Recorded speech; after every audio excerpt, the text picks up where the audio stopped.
Yeah. But I'm not doing all that. Hey everybody, we are live. It's the Chicken Box, and you caught us backstage still talking. If we tuned in, it's lunchtime, it's breakfast time, it's even dinner time in some parts of the country. I'm your host, Kevin Impeccable Peck, and we have a great debate today. All right, it is the black people versus the debate. I don't know how many of y'all saw it or saw clips of what happened, but we're gonna get into that today.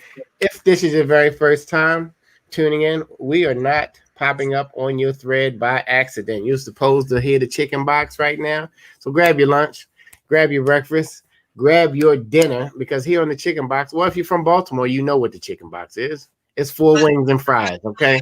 And you get a half and half sometimes with it. But how we connect, and we're broadcasting on the Afro American newspapers platform, is by sharing, everybody. And so if you hit that little arrow that's just leaning over to the right, hit the share button and connect this information with people you know. You never know. Somebody might be on the fence.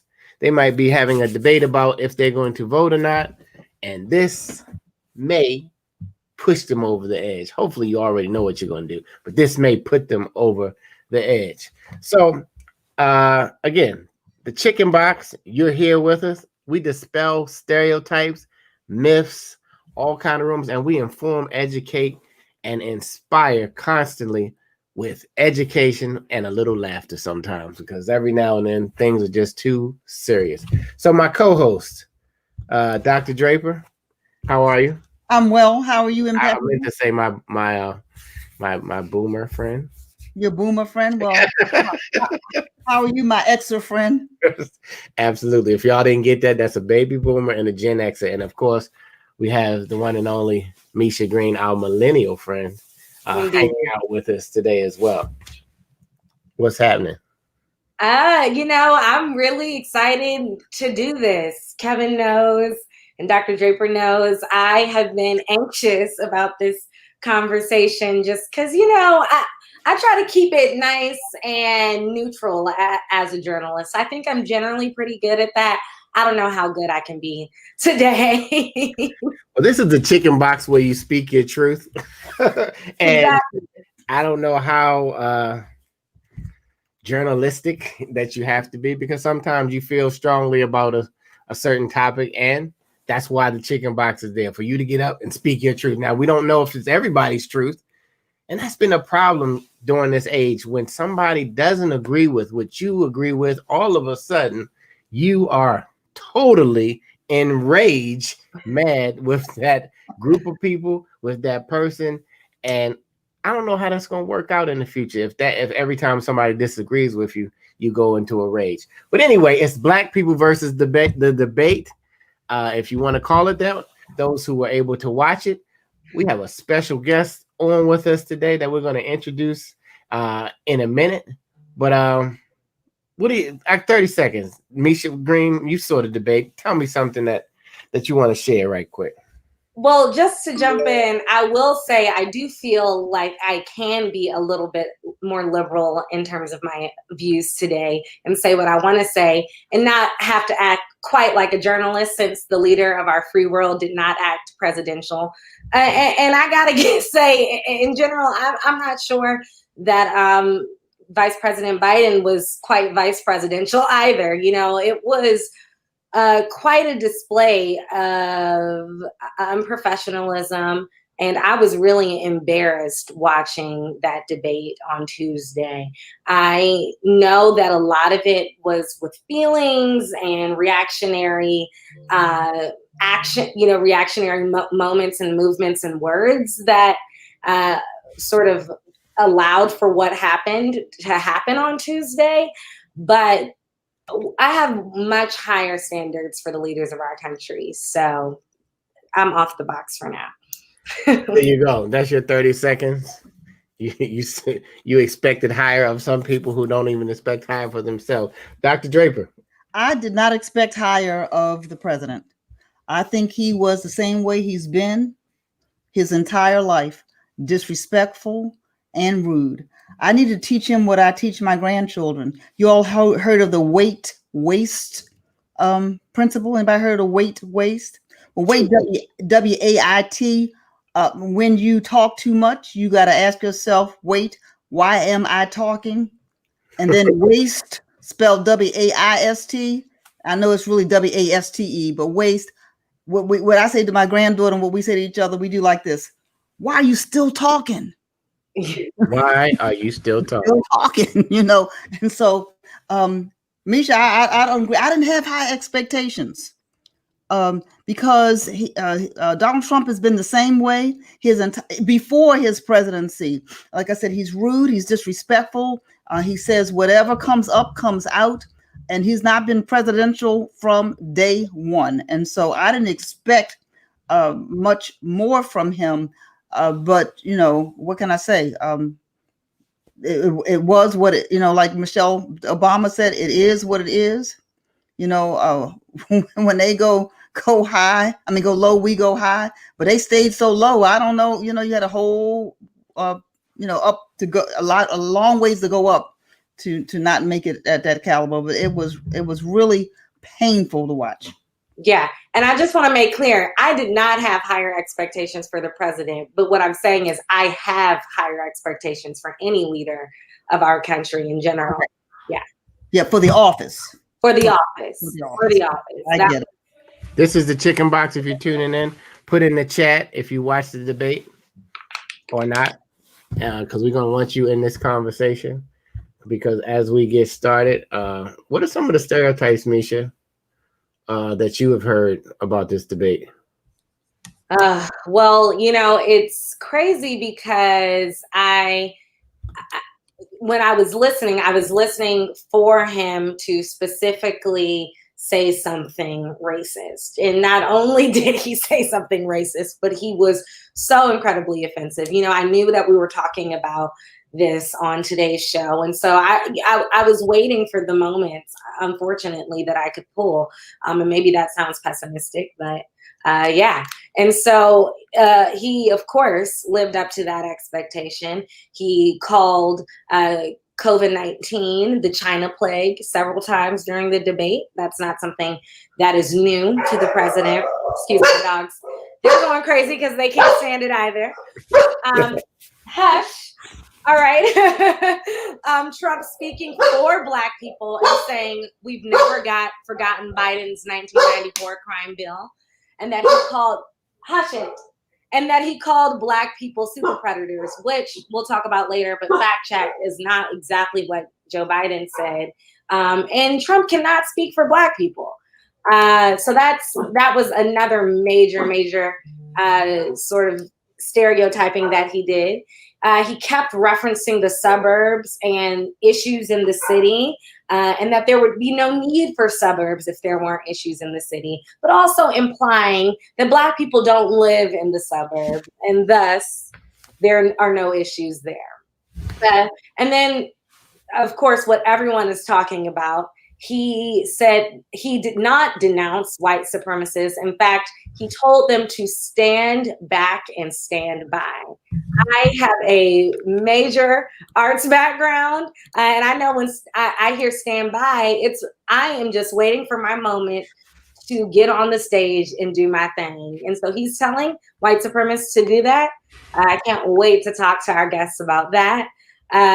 He is claiming that anti-racist sensitivity training initiatives were racist.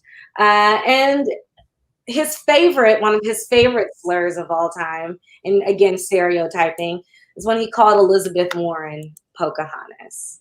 Boom. Anyway, the stereotypes are out there. Roy says Trump speaks in codes. Key out there. Banks Charles said, manners are something that you're taught, you're not born with. This is the Chicken Box. I'm Kevin Impeccable Pet. We getting into it. Black people versus the debate. What's up with it? Did you watch it? Did you tune in? Did you garner anything? Did it change your mind? I'm not sure. Dr. Draper, can you break down some history behind the 1994 crime bill and what Trump was alluding to when he said that Black people never forgot it. forget it, got it, whatever. But there was a pretty controversial crime bill, if I remember correctly, back in 1994, and so Biden has said that his support of that bill has been grossly misrepresented. But the legislation was aimed at reducing the rising crime rate in the country, and so it had all of these policing and crime prevention provisions, including 3 strikes and mandatory life sentences for repeat offenders, and funding for community policing was there as well in prisons. And so Congress authorized around $30 billion to address these federal crime measures. And I just want to say that and we know this, when a bill goes through Congress, it's not just one person. And so if you look at the record, the House passed the bill like 235 to 195, and the Senate passed it by 95 to 4, and many religious leaders supported it. Now, we know that there are some problems with many provisions of that bill, right? A lot of problems with provisions of that bill. And so I'm not defending the bill at all. I'm not defending the bill. I'm not defending the provisions of the bill. I'm just saying it was something from 1994 that had a lot of support at the time, as the country had heightened violence and unrest, and Congress was looking for a way to stem that. Mandatory sentences, we know that didn't do it. 3 strikes and you're out, that didn't do it. But that was what it was at that time. And so there was also, I believe, a provision in that bill that allowed defendants to appeal a death sentence by submitting data that suggested racial bias in death sentencing in a jurisdiction. And so that was a part of that. So it was one of those comprehensive, overarching kind of bills. And so I believe that's what Donald Trump was referring to. But, if he wants to go tit for tat, toe to toe on who supported what when, I think it's he'll lose on that one. Absolutely. We have a great guest with us today, Miss Clayton. I think she is backstage. I have confirmed she has entered the building. Clanton. Is it Clanton? Okay, Clanton. All right. So that was my bad. Miss Clanton, how are you today? Hi, Afro team. Hi, Afro family. Hi. Welcome to the Chicken Box. Why don't you give our viewers just a quick second of who you are and what you do, and then we'll jump right back into the conversation. Sure. So I'm with Kenya Clanton. I serve as senior advisor to the chairman of the Democratic National Committee. I've been with the DNC about 3 years or so now. I came to the DNC to lead our Black women's work, and then we've been doing that since 2017. So I was happy to be the spearhead of that national campaign. We did that through our Seat at the Table initiative, and so we've been able to organize and engage with more than 3,000 Black women since 2017 in off-year elections leading up into the 2020 campaign. Boom! So you all in it? All in. I'm all in to win. That's where I'm at with it. So what's your first Chicken Box moment about the debate on Tuesday? What took you there automatically? Well, I was quite shocked, and I don't know why, because I think we've seen for the last 3.5 years how this president conducts himself. I was mostly disappointed though, because we are a national leader, and we just did not behave that way on the other night. And I think, we had the scenario where we had a statesman debating a salesman. And that's really what kind of, I think, set the tone for the event. What I was really proud of Vice President Biden for doing was redirecting back to the American people. He attempted several different times to really give the American people the type of debate that they deserved. I think that President Trump knew that, and he tried every opportunity he could to obstruct that, to obstruct our country from being informed about what the next leader would do to really get us back on course. And I think, as someone who's been doing this for quite a while and has been a political junkie for quite a while, that I really appreciated that moment. I know there have been a lot of different mixed emotions about how Vice President Biden responded in some of the scenarios. But I think if you've ever been on a debate stage and you are the one who's trying to operate by the rules, it can be frustrating. Even a lot of the moments where Vice President Biden took the opportunity to just kind of like try to reset, and he may have gotten caught up on a couple of his words. I like to remind people he has a stutter. And for anyone who's ever had a stutter or had to try to work to overcome a stutter, it is a very tedious process. When he's like comfortable in his element, when it's not scripted, it's a very different Joe Biden. But when you're trying to keep your wits about yourself, when you're debating someone who's literally like a gnat just going in your ear over and over again, that can be difficult. So I think despite the circumstances, I think Vice President Biden performed, he did well. He did well in those scenarios. I think the moderator, he had a very difficult job. I do not envy Chris Wallace at all for that. I think there were moments where he was like a second away from jumping up on top of the desk and saying, you go to your corner, you go to your corner. We're going to just like reset on that. And, I'm a sociologist by background. Like I got my degree in sociology from Tougaloo College. And what I can tell you, what I saw him do there a lot was try to calm the tantrum that the child was throwing, right? He was like, you're going to really like this. And if you just let us get to it, you're going to really appreciate it. And I think for me, that was the most embarrassing moment, because it showed to other people that we do not have someone who's at the helm of our democracy who's actually capable of doing the job.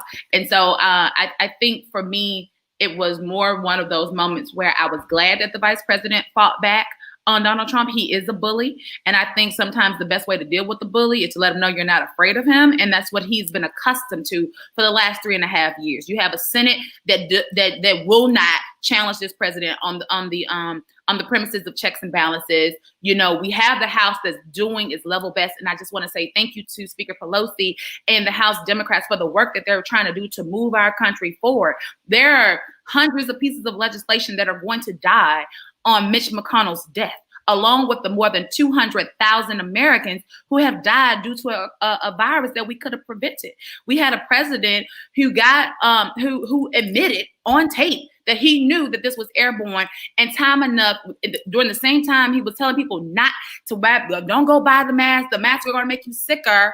We lost lives because of that. When he didn't take it seriously, there are people out there who are okay with putting the rest of America at stake, to put our lives in jeopardy. And for our frontline workers, for our essential workers, that's not fair. We see, life is valuable. It is precious. And we have to have leadership that really respect that and, give us options that we can trust. Right now, we have people who keep talking about a vaccination, but you have so many people in the public who don't trust it. And that is dangerous. And I think in this election, come November, we have a choice to make. And that choice really is about whether or not we're comfortable with a dangerous president. Boom. That is a perfect time to jump in. Whether you're comfortable. Miss Clanton, listen, you are the very first. I don't want to mess your name up. Say it again for the people. It is Wakenya Clanton. Wakenya. If you don't know any other Wakenya, this is the one and only hanging out on the chicken box. Chair of the senior advisor, right, for the chair of the DNC. That's right, absolutely. Hanging out with the Afro family on the chicken box. We're debunking the debate, Black people versus the debate. Did you watch it? Are you voting? Put in the chat if you're voting. And you're watching. I want to see all of the votes. I want to see yes. I want to see election boxes, emojis. I need to see all of it. Right. We got Joe Biden is a clone. You got I'm not saying it's the best of the best people, but let's look at Kamala and see, because, Joe Biden could trip and say my hip hurts and, I can't move forward. Oh, no, other than that, Impeccable, I hate to interrupt you here, but here's the deal, right? So when you talk about what we need in leadership, I don't feel safe. And America should be the safest place on this earth. And it's not. And it's not. When you look at a leader, you look at their ability to make decisions. And if we look at this president's decisions up to date from the Muslim ban to, you know, the lack of black business. Well, no, not the lack, the surplus of black businesses who've had to close or downsize because they did not get adequate and equitable access to the PPP. Like, you have so many things that you should be looking at other than whether or not how someone looks. Like, I am so happy that the vice president chose Senator Harris to be his running mate, because at the end of the day, it shows that he trusts the team. He trusts people around him to help make decisions, and no one person can rule this country alone. You have to trust the person's ability to put the right people in the right places. Look at the cabinet secretary positions that were filled under this president. So you talk about, you know, the reduction and SNAP benefits for needy families. I'm talking about seniors. I'm talking about low income families, right? You're talking about, you know, him doing away with affirmative action and the number of children who have been victimized because of that. You know, just in Texas the other day, you had a 17-year-old girl whose white roommate and a gang of other students called the police department and lied on her, right? And she woke up in her room to guns pointed at her in her sleep. For those of you who've been following the Breonna Taylor case, that should be very scary. That should make you very concerned that it might have been Breonna Taylor yesterday. It might have been this girl the day before that or the day after that, but it could be you tomorrow or it could be you today. And so we have a president who is emboldening, right, reckless behavior from our law enforcement, reckless behavior from white supremacist groups. You know, I don't know if folks paid attention, but after he made that, stand back and but stand by. Well, let's go to that. Yeah, I'm sorry. I took over. No, listen. I understand, right? You never been on the chicken box before, and we could get off of it for a second and let you get all the way on the box for like I'm like this. She's like, and da da da. I'm like, yeah, and she's like da da da. I was like, yup, and she's like da da da. I said, yep. Okay, so listen, I want to address something in the chat, right? One gentleman said that he was voting for Trump, right? Mm-hmm. And another person wasn't too happy about that. And what we were talking about backstage is everybody's a person, right? Everybody is entitled to their own opinion. Mm-hmm. And sometimes the person you think you cool with, all of a sudden, when they don't agree in one particular area that you agree on, all of a sudden, your face is funny. Mm-hmm. Your body language is crazy. You acting a fool. Usually, if you're the other race, you're down there breaking up stuff and starting on fire, trying to make it seem like it's us, just because you don't agree on what I agree on. You know what I mean? That's like saying, man, I didn't like that black shirt you have on today, impeccable.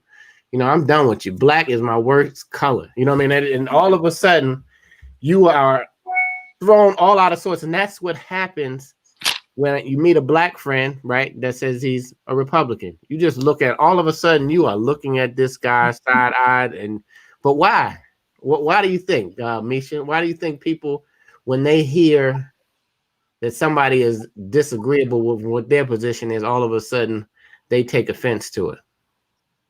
Well, I think for this particular president, the reason why people take offense to it is because Donald Trump is so very clearly a racist. And so if you as a black person have a black friend or family member that you care about who is supporting someone who is very clearly racist, very clearly prejudiced against all people of color, a bigot, as well as a narcissist, you know, on top of his complete disrespect towards women. When you have all of that combined, it gets offensive for people. You get in your feelings.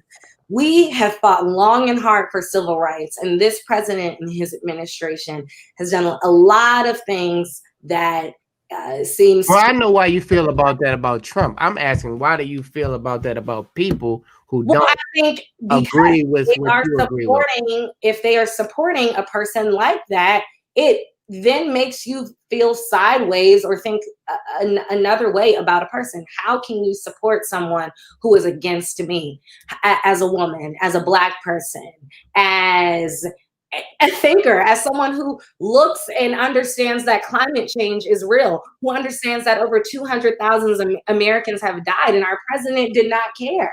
That is offensive. And so I understand why people are in their feelings. I know a lot of Republicans, white and black, who I care about and know. But in this particular case, I think the reason why it is very offensive is because Donald Trump is against who I am. And thus, when people get offended, it is because Donald Trump is against basic humans and basic human rights. Boom. Absolutely. If you just tuned in, this is the Chicken Box where you speak your truth. You get a chance to weigh in on the debate. It is us, the black people. And I'm saying us because we all black on here, and we represent a black media company who we're broadcasting from, which is the Afro-American newspaper. If you never heard of us and somebody shared this with you, do us a favor and share this stream with someone else and go to afro.com. Our information has been factual for over 128 years. We have, when you want to know what's real in the black community, the Afro is going to tell you. We've been telling you for 128 years through this protest and that protest. You go back, you know, we can't even think of what we had for breakfast last Monday. So think about 128 years. This is the Chicken Box. What else, Dr. Draper? I'm going to let you jump in. I want to weigh in on your question. Okay. Because you were asking a question in general, right? Absolutely. And so we're not a monolithic people. We all don't believe the same thing. We all don't think the same way. We all don't look the same way. And that's who God made us. And so I think that we can disagree without being disagreeable. But if I take a position, if you take a position, we ought to at least know why I'm taking that position. What substantiates my position, right? And so I might not even agree with your documentation about your position. You have a right. So I don't get angry with people about taking a position different than mine. But in this case, as Misha said, if you look at the facts, if you look at what's really happening, this particular president, not just today, not just during this debate, he has been a racist to the core from the beginning. His own family member, right? Mary Trump said it. His niece said it. If you read her book. So I've been trying to read all these books in another life. I've trained as a therapist. And so I've been trying to unpack this man's psyche for a long time. It is not, you can't begin to unpack it. I'd have to hang my shingle back up, go back and get some more training. But for this person who is totally against what I believe, for the rights of Black people, anytime you ask a pointed question, sir, this wasn't a question that you expound on. This was a yes or no. Do you condemn white supremacy? Period. That's how some questions are just yes or no. That was a yes or no question. He could not answer that question. I was done.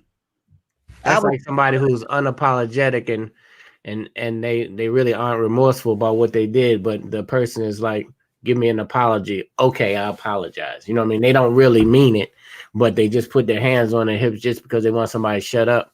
And so they say whatever they want. Well, we don't do, sometimes, and I'm guilty of this sometimes, we don't do our history. And so, so we're hyped about something, but let's go back some. Let's kind of look at the history of this person, right? This is not a reality show. I don't know about you guys, but I know too many people have died from COVID-19, too many people that are sick, and a whole bunch of us that are scared that we're going to be stricken with the disease. This is not a reality show. And when folk talk about, well, the economy is booming under him, many of us, we don't have those kind of stock portfolios. We're just trying to make it from Thursday to Friday. So I could stay on the box a long time, but if a person will not, and then when you say that you can't teach the 1619 Project, it's almost like saying racism didn't exist in the United States of America. And we know that's a lie. It still exists. White privilege still exists. Structural systemic racism is real. And so now I understand that there may be some people like Bob Johnson. I put his quote in the chat, in our internal chat here in the studio, who of BET founder, who said that it was just like a schoolyard fight, and he said he's more comfortable with the devil he knows than the devil he doesn't know. I'm not comfortable with the devil, period. Hello, somebody. Amen. All right, this is the chicken back, Miss Clanton. Is our special guest, a senior advisor and chair of the DNC. It seems like, sometimes when people push a lot, they'll say anything, but sometimes they say the truth. So stand back and stand by. What you know what I mean? Because it was like, well, what do you want me to say? Who do you want me to call him? What do you want me to say? And say something. It's all happened frantically, and then all of a sudden, the quote of I guess the whole debate is stand back, stand by. At least one of them. Mm-hmm. Was that a pushed? You know how sometimes you're upset and you're angry and you say something that you really didn't want to say. You think No, that was that, or was that deep inside anyway? No, it wasn't a push. It was a plan. He purposely said what he said because he wanted to send a message to the voters of the United States that he is going to steal this election by any means necessary. So whether that is voter intimidation, whether that is voter suppression, he's calling. He sent out a dog whistle to his crew, and he said, "Y'all be on standby." That was the same way when they asked him about voting in the beginning. He said he told his people from the debate stage to make sure you just watch what's going on. I want you to be present and watch. That's called voter intimidation. I'm from Mississippi, okay? I'm a Southern girl, born, bred, and fed. And one of the things that I know for sure is that voter suppression, voter oppression, and voter intimidation are not dead. He was deliberate in his calls for people to intimidate folks. And also he wanted to scare people, right, who believe we live in this post-racial America, that he will do whatever he needs to do. What he was saying is that I don't need the United States military, I have my own.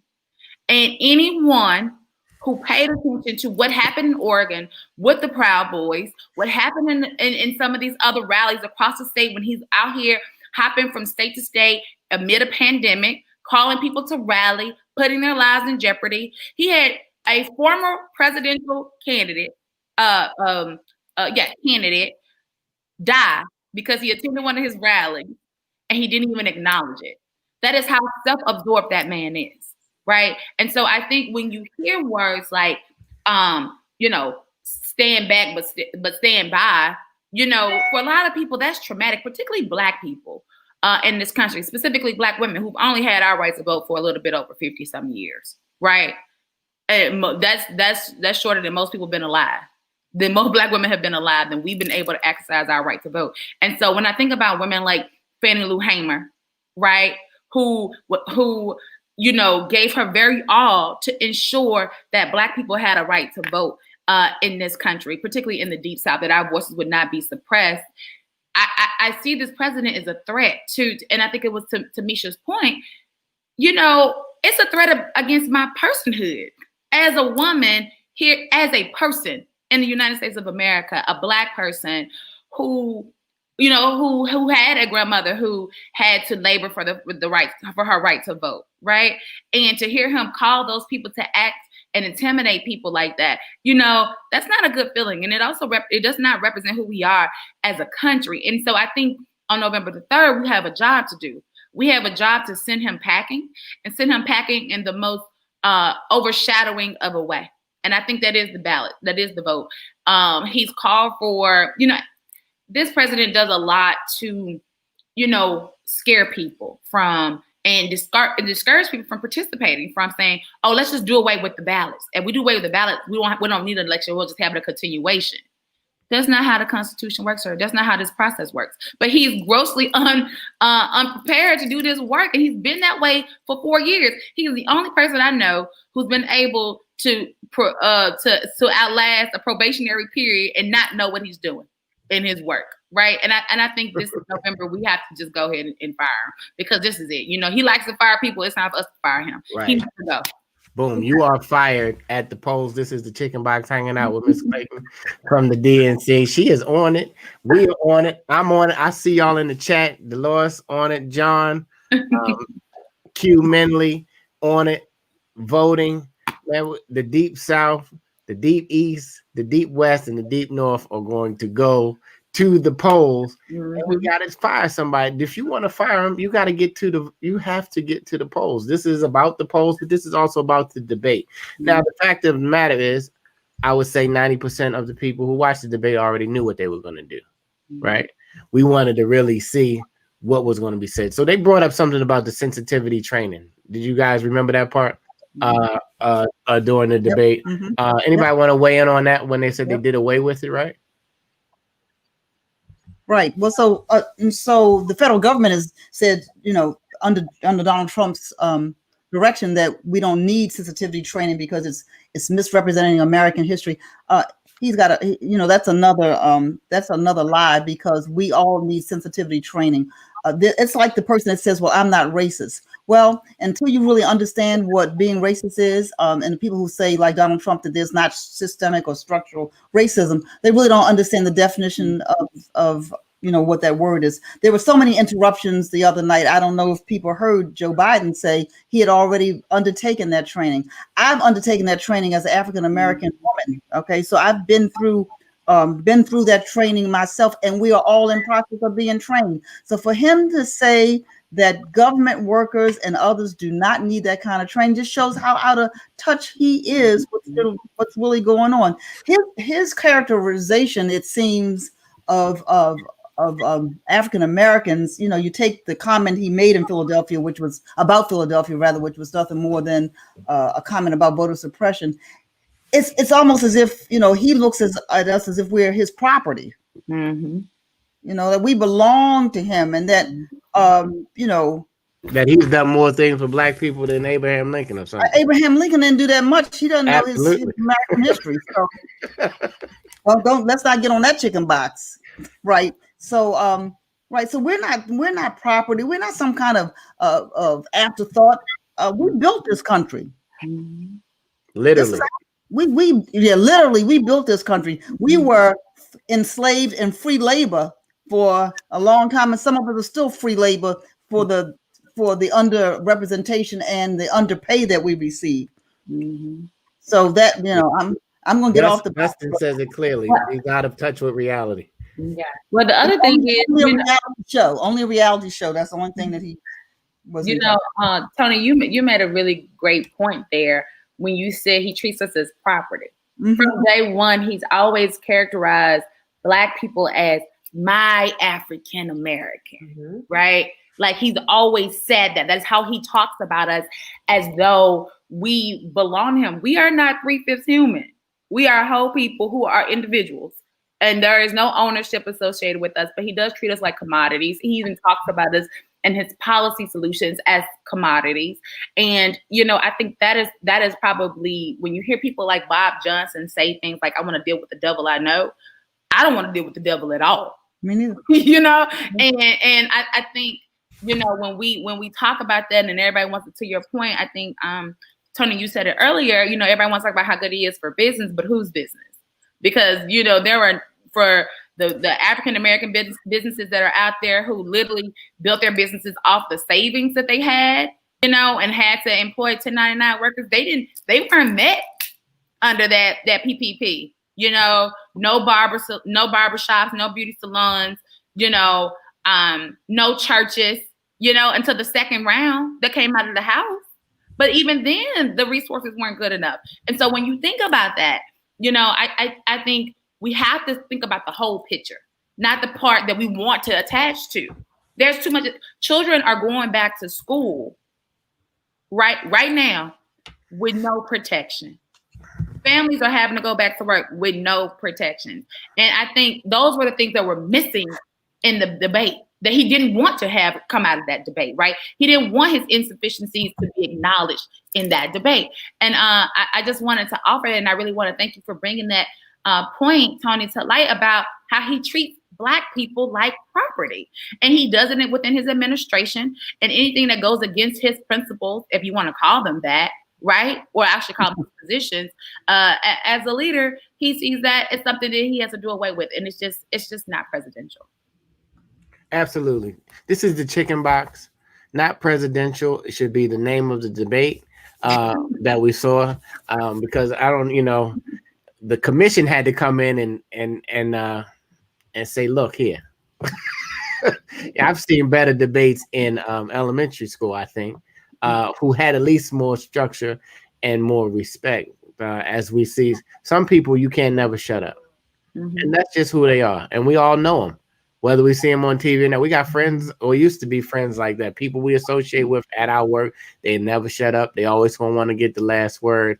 And they are, I think, they wake up with a debate sign on their neck. Like they want to debate everything. So I think a lot of people's minds were made up. A lot of people are tuning in. If you're voting and hadn't said it yet, put it in the chat that you are voting. We are firing Trump. Vote equals fired. Okay, vote equals fired, and that's what we're doing. We got less than 40. I don't know. Some days it's a small amount, and I know if you haven't registered in a lot of states, in the next couple of days, it's ding ding if you haven't voted. I mean, if you haven't registered to vote. And the early voting people, get out there early. There's no excuse. You can get out there early. I'm in Georgia right now. You can go anywhere. You don't have to go to a certain place, a certain school, anywhere in the state. You can go slide on in there. I think they might have it at Kroger's, and you can vote. No, that's not true. That's not factual. But it's enough places to vote. Voting, Roy says, Key says voting, Bonnie Dean says voting, Chippy voting, Craig Talley is voting, Karen is voting. This is a heated debate. Black people versus the debate. Now, okay, Trump said a lot of things. What did Biden say that you liked or didn't like? Well, I mean, I think that Joe Biden really did, what Kenya made a great point, try to focus on the issues. He did every time the president would veer, he would try to go back to what they were talking about, whether it was SCOTUS, whether it was violence and racism, whether it was about COVID-19. He did really work to get back to the issues, and that I appreciated. A lot of what I saw pundits say was that Joe Biden calling President Trump a clown and saying, well, you shut up, man, was a tactic to show that he was powerful, to show that he could not be bullied by this schoolyard bully. And that I completely understand. However, to me, there is a sense of power in just completely ignoring a person. And I've never been on that debate stage in that way. I can imagine it being incredibly frustrating and hearing it. And as you're really trying to get a point out, somebody talking over you and interrupting, I cannot imagine. And so in that sense, I think that Vice President Biden did the best that he could, but I saw, and by no means am I endorsing this, but I saw that, or this woman, but I saw Nene Leakes tweeted yesterday, I want to give Joe Biden a read session. I want to teach him how to read real quick. And I thought that was really funny because in a sense, that's what he needed. He needed a little bit of that ability to just shut him down with a quick read. I'm about to say, for some of the people tuning in, a read session. We're not talking about sitting down with a book, I don't think. No, not by no means. By no means. You know, that is, how can you not like people of color when you are orange? Right? You know. Absolutely. Well, they got to a point. They got to a point, Misha, where there was Joe. They were calling each other Joe and Donald. You know what I mean? Yeah. He got to the point where Joe Biden had bit his lip so hard, I swear he cussed.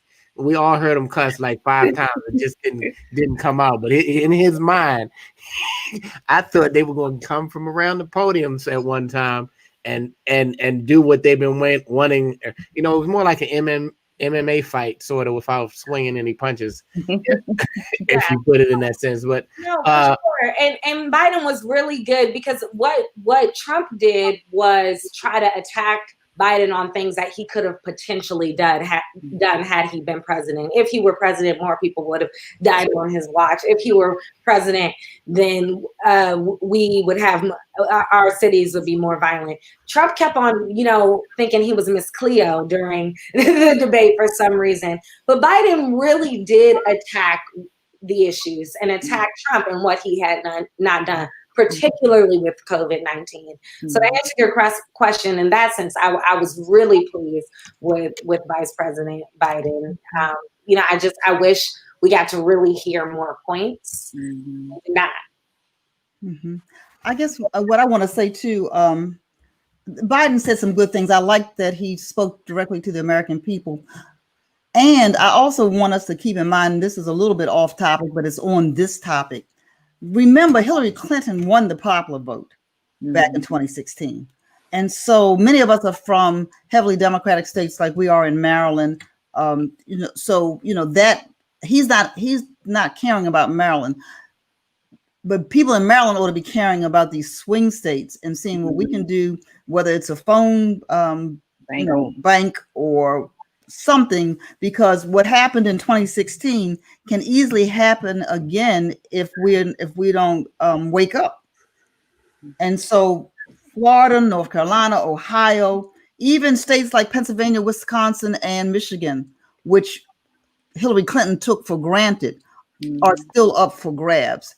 And so I like that Biden talked into the camera. I like that he spoke to some of our issues, but I think that it's bigger than that. And we really need to be on top of it. And so I want to recommend, if people have not seen the documentary Rigged, the voter suppression playbook that came out a couple of years ago, that we take a look at that strategically. When we think about Donald Trump, I know we're talking, about what we liked about Biden, but when we think about Donald Trump, he does things that seem as if they are not well planned, but I don't believe that. He does things to distract us, to keep us away from what we really ought to be focusing on. He's very shrewd in that way. He has no intention of leaving the White House because of all the legal things and money's going to come due. And so I just think that we have to, yes, look at the issues, but we have to be strategic, regardless of where we live, about what it's really going to take to turn this election. Yeah, absolutely, Ms. Clanton. And this is good or bad. This is good or bad. We don't have to, just because he's the only other guy on the stage, we got to hold his hand so tight. You know what I mean? But I think one of the audience members said it best. Joe Biden did exactly what he was supposed to do. Come to the stage, ready to talk to the American people. Never lose focus on the fact that he has to address the American people, because we deserve that. As some people have already started voting, right? Some people are already in the process of requesting their absentee ballot. I know I have, right? Because I'm going to do more than just vote this election cycle. I'm going to volunteer. I'm going to seek every opportunity I can to ensure that people understand how consequential this election really is for folks. I think one of the things that I was really happy to see the vice president do on that stage was fight back. America deserves a fighter in their leader, not someone who jumps up on top of the tables and wants to throw a tantrum. They deserve someone who's going to go to bat and fight for them every single day, foreign and domestic. That is important. Right now we are facing the tipping of our court system, not just the Supreme Court, but on the federal courts as well.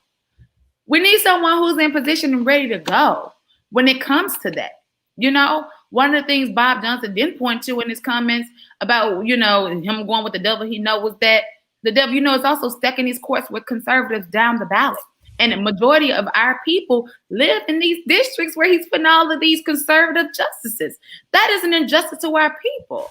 And so I think Vice President Biden, where I wish he would have done a little bit more on, and I think Misha, you kind of alluded to that earlier, was like, especially when he was talking about Bo, and he was really trying to give Bo the honor and the respect he and other service people in this country deserve, was to say, my son never ran away from the call to serve his country.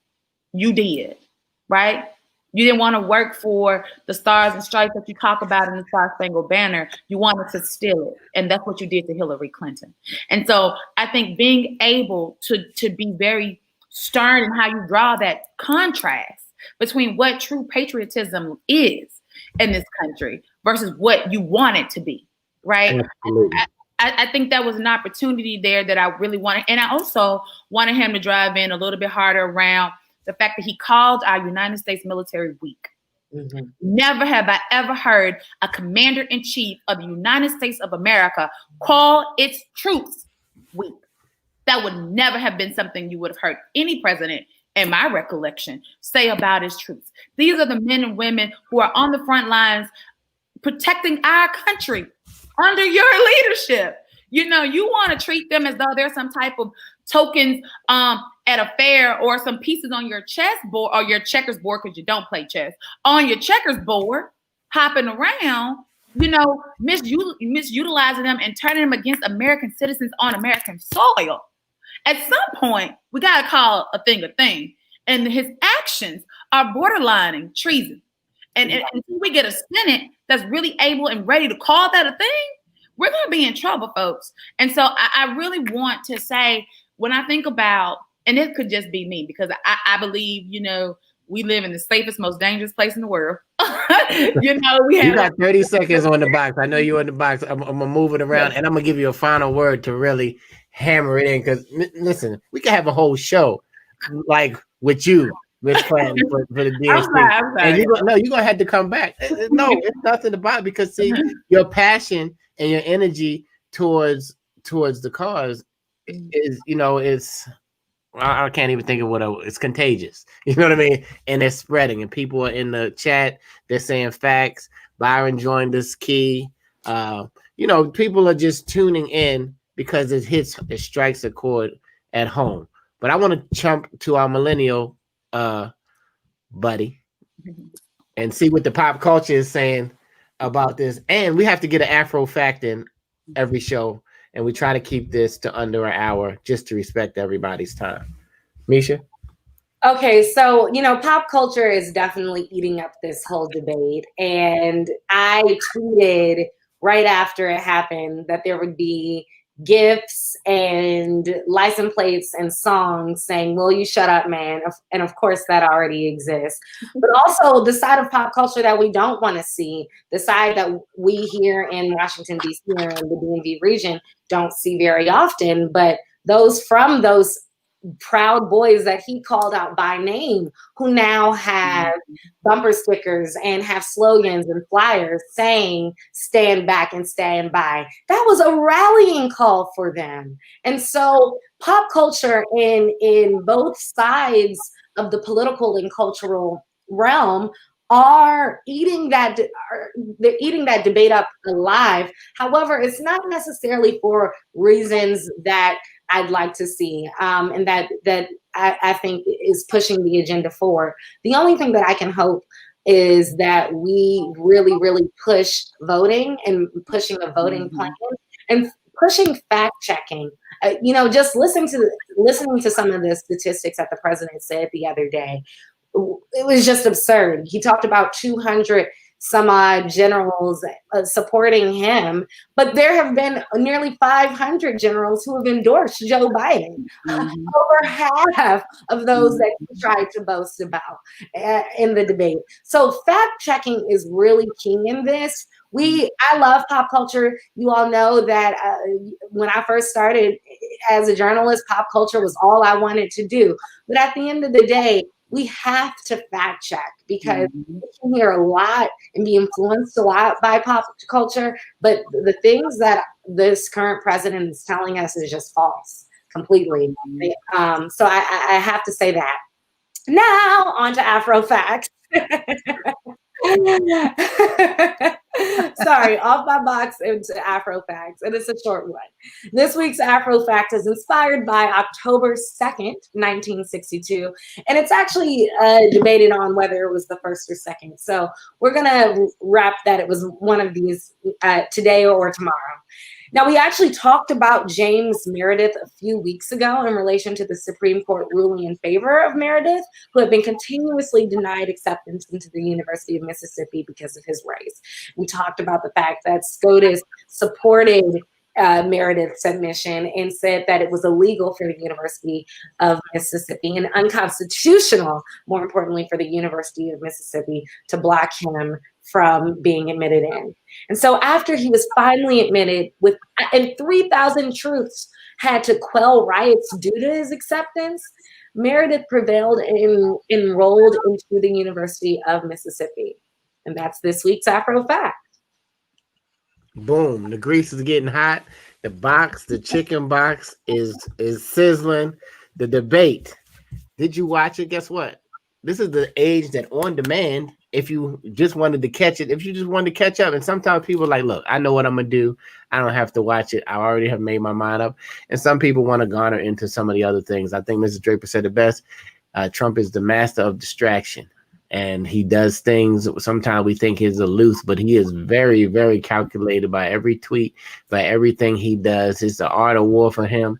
It is not business as usual. You think it is. He is distracting. He learned it from somewhere. I'm not gonna put that out there on him, but wake up, everybody. So listen, the grease is hot. We got 30 seconds, and I'll guess you can have a little more than 30 seconds because you're our guest.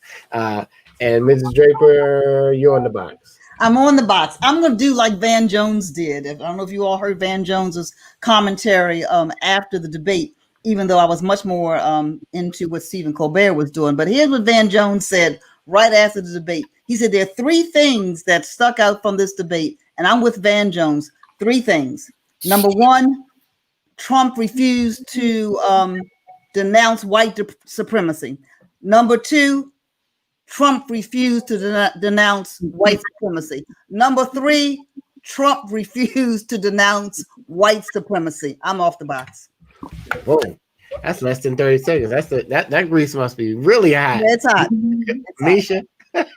Well, I totally agree with my sometimes millennial but boomer friend, Dr. Draper. I am just going to add to that. Know your history, know your facts, and vote. Mm-hmm. Donald Trump not denouncing white supremacists is not a new thing. He was asked about David Duke several times, and this man said, "Oh, I just don't know him." He never said I have a problem with the KKK supporting me. He never said that I have a problem with David Duke openly expressing my support. He knows that indeed he is the leader of the KKK and refuses to denounce him. He called the Proud Boys out by name. This is not anything new. Know your history, know your facts, and don't talk to me if you don't vote on November 3rd or before. You don't got nothing to say after that. That's right. Let me reclaim some of my time. A little bit of my time. Thank you, Misha, for that. For the first time, I think that I can remember in the Afro's history, we are endorsing a candidate for presidency in today's edition. We usually wait until a couple of weeks before the election, but if you go online, for those of you who are members of the Afro, you'll get it in your both your print and online edition. No surprise, the headline for today says Joe Biden. It says Biden for president. I think that we've got to be single-minded, get it done. And I'm with Misha. Don't tell me what's wrong with the country or what you would have done or what you don't like, and you did not even bother to vote. I'm off the box. Boom. She said, "Don't tell me." That don't mean you can't say it. Just don't tell her, right? This is America, right? This is America. You can really say and do what you want, but for 4 years, you've seen somebody say and do what they want. And you've seen what's happened when they said and did what they wanted. Mm-hmm. And then they weren't serving anybody but themselves, that's been said. Just watch what people do. Don't listen to all the things what they say. Watch what they do. Even, that can go for everybody, from at your workplace, from in your relationship, to at church. Just because the preacher says something, if it don't line up with what the Bible says, you need to fact check. Mm-hmm. Misha brought it out. Fact check for yourself. Mm-hmm. Don't hang on every word. Don't believe every word, because it's only one word, but we're not going to get into that. In my opinion, okay, let me put that out there for the record, because this is a chicken box. And when I'm on the box, my opinion that it is only one word, and that's the word of God. That's my opinion. I'm with the Afro team. I'm unhappy with the last 4 years of how it's been going, and I'm going to I'm going to be at the polls. I don't care. I'm going to be at every poll. I need you guys to check out the whole ballot, everything that affects you in your local area. All of those things they sneak on, and you just either skip over or check yes to, or you check yes to every Democrat. Whatever you do when you get in that curtain and vote, you need to be informed. You need to be educated about what's going on, and you need to fact check these people who are in your area that you're voting for and see really what they believe in, what they stand for, what they've done in the past. And not always does your past dictate your future, but it does give you a little clue. So that's my thing. Vote equals fired. If you can't remember anything else today, that is my statement. Since we're on the mission here at the Chicken Box and the Afro family, and some of our Chicken Box people are for it and some are for Trump. You can be for who you want to be for. At the end of the day, it's going to be settled at the polls. All right, Miss Clanton, I'll save the best for last. Well, thank you, Impeccable, and thank you, Dr. Draper and Misha, for allowing me to be a part of this amazing platform. Thank you for more than a century of service and truth telling for our people in this country. So we greatly appreciate you for that. My last words are going to be simple. I want you to remember one thing, and that's vote. And by vote, I mean not only to vote, but to volunteer, to organize, to train. We need poll workers in ways that we have never needed them before. You please connect with your election commission in your respective places, because we need you. Our most loyal volunteers are not able to do it this year. Our seniors are not able to be on the polls working like we need them to this year. So if you have the flexibility in your time, please contact your election commission to get trained so that you can work these polls. We need you, particularly in our communities. We need people who look like us, serving us on election day. But more so than that, stay engaged. Stay engaged in this process. Voting is one part of civic engagement. It is one part of civic action. We need you engulfed and ready to do this work all year round. Voting is a 365. Civic engagement is a 365 activity, and we need to employ it as such. And then, of course, if you haven't already done so, please make your plan on how you're going to vote. Either you're going to vote by mail, vote in person. It doesn't matter whether you need to request a ballot. Please just make a plan to get it done. If you need a ride, please make sure you contact someone in your local state party, or contact us at the national office to figure out how we can help make sure that you are getting to the polls so that you can exercise your civic duty and vote. And then if you need help with registering, checking your voter registration, go to iwillvote.com. It is a one-stop shop for all of your voting needs. So if you have any questions, again, that's www.iwillvote.com. Boom. Miss Clanton, you don't even know what you did. This is the Chicken Box. I'm your host, Impeccable. I'm going to tell you what you did that you didn't know you did. Okay, first you said you need to volunteer. That's for V. Then you said you need to organize, right? That's the O. Then you said you need to train. That's the T. And then you said you need to educate. That's the E. So that's the thing that you just did that I heard. You need to volunteer, you need to organize, you need to train, and you need to educate, and that equals vote. Miss Clanton, you just gave us the beautiful acronym for the I can't take credit for it. That's Congresswoman Terry Sue's mama. She gave me that. Oh, I never heard it. It just hit me in the spirit.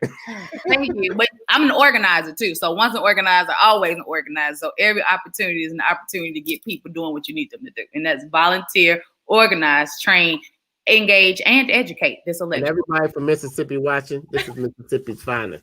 MISSISSIPPI. Or the other way, crooked letter I. You know how y'all do. Anyway, this is the Chicken Box. It's the Black people versus the debate. It's no debate on our position at the Afro if we're going to vote. Go to afro.com. Become a member today. We need to have broadcasts like this. We need to train up-and-coming journalists and professionals. We need to continue to have our own platform. So when sometimes somebody was on there, they said they were on a Facebook police. That means somebody else is controlling this platform. And so anytime they want to stop us from talking, anytime they wake up in that little box that you checked, that you agreed to, that you didn't read, that we never read on everything because we just want to get to the next screen, we've already agreed. So whenever they want to take away, delete your friends that you found in 100, you've been looking for them, you finally found them. Okay, now your account shut down. Anyway, we got to have our own. So go to afro.com and become a member so that we can keep moving this agenda along for the next 128 years. I'm your host, Kevin Impeccable Peck, Miss Clanton. I can't say your name, so I don't even want to mess it up. That's why I keep calling you Miss Clanton. My millennial friend, Misha Green, and Dr. Tony Draper, the publisher and CEO of the Afro newspaper. Again, until we meet again on the Chicken Box. Good night, good morning, or good afternoon. Take care.